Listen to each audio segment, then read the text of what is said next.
Emma. I'm gonna be the student nurse with you guys today. I'm gonna do assessment on your little baby here. Can you give me his name and date of birth? Check his wristband. Baby Nelson, 1/11/2005. Okay. 25. If he hadn't had a bath yet, I would put gloves on immediately. I did hand hygiene when I walked in.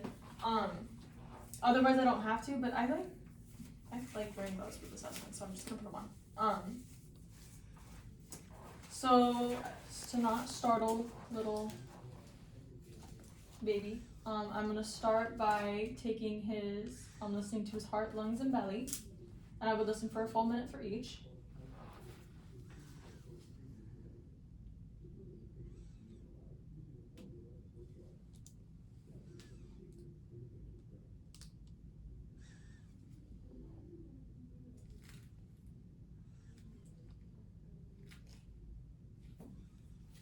Okay. So heart sounds and lung sounds were within normal limits. His bowel sounds were active in 4 quadrants.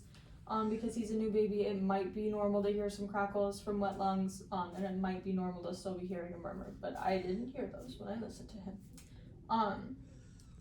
I also didn't see any retractions, any seesaw breathing, any apneic episodes longer than 20 seconds, any nasal flaring. I think I said retractions, and I didn't hear any grunting, so no signs of respiratory distress with him. So next I'm going to take his vital signs. I would take an axillary temp, and the safe range for that would be 97.7 to 99.5. I already took his pulse. The safe range would be between 100 to 160. I already took his respirations, and the safe range for that would be between 30 and 60. And then I'm not taking his blood pressure because usually they only get it taken once after birth, but the safe range for that would be 60 to 80 over 40 to 50. Next, I'm gonna take a look at his head.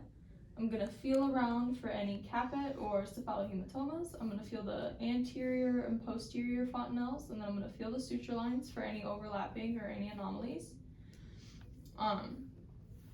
Baby looks good. Next, I'm gonna measure his eyes to his nose, make sure they're symmetrical, 1/3 each, which they are.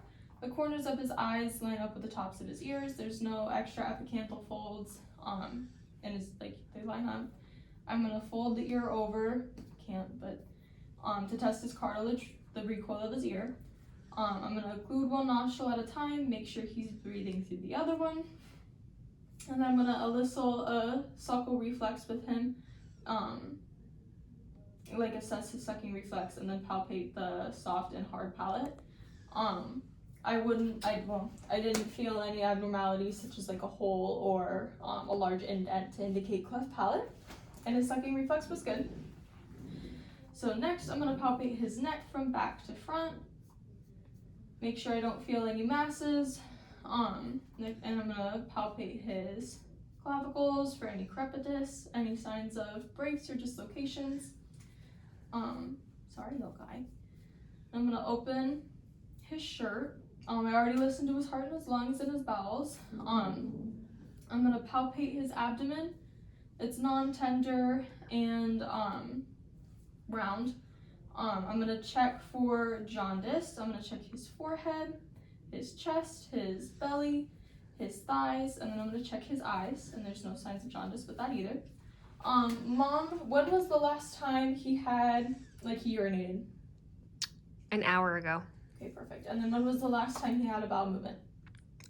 Yesterday. Okay, and I could also see these in the chart. Is he breastfeeding? Yes. Okay, awesome. Have you had any problems with that? Nope. Okay, he's been sucking. Okay. Yep. So, now I'm gonna take a look at his genitals. I'm gonna palpate to see that the testes have descended. The rugae is deep. He is uncircumcised, but the urinary meatus is midline. For a female, I would check to see if the labia majora cover the minora, check to see if there's any mucus or any spotting. Next, I'm gonna count his fingers and toes, make sure he has 5 of each.